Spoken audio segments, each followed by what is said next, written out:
মেয়ের মা বা ছেলের মায়ের এই সংসারের প্রতি যে নাকটা ঢুকিয়ে রাখা, এটা একটা সংসার ধ্বংস করে ফেলে। সরি, আমার কাছে মনে হয় এটা সবচেয়ে বড় অপরাধ ওনারা করেন। সো ওরা জামাই বউ দুইটা দিন কি হবে, করলা রানতে গিয়ে করলার ছাই করে ফেলবে, কথার কথা, কিংবা পাখা বন্ধ করতে ভুলে যাবে, এই জন্য ইলেকট্রিক বিল বেশি আসবে, এই ধরনের তো করতে দাও, হইতে দাও। আমি যে কথাটা বলি যে প্রত্যেকটা মানুষের একটা পৃথিবী থাকে, তাই না? একটা ছেলে বা একটা মেয়ে যখন তার বিয়ে হয়ে যাচ্ছে, তখন তারা তাদের নিজেদের পৃথিবী তৈরি করে ফেললো। বাপ মা তখন হয়ে যাবে কি, পৃথিবীতে উপগ্রহের মতো চন্দ্র বা সূর্য হিসেবে তারা আলো দিবে। কিন্তু এখন যদি সূর্য এসে আমাদের পৃথিবীতে ঢুকতে চায়, তাহলে কি হবে? পৃথিবী 12টা বাজবে না?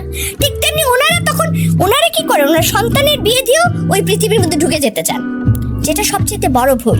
ওনারা যদি উপর থেকে চাঁদের আলো বা সূর্যের আলো দিতেন, তাহলে কিন্তু অনেক ভালো থাকতো, সংসারটা সুন্দর হইতো, কিন্তু এটা হয় না। সংসার তখনই সুখের হয় যখন স্বামী বলবে, আমার স্ত্রী যেমনই হোক সেটা আমি দেখব, তার বদনাম করার অধিকার কারো নেই।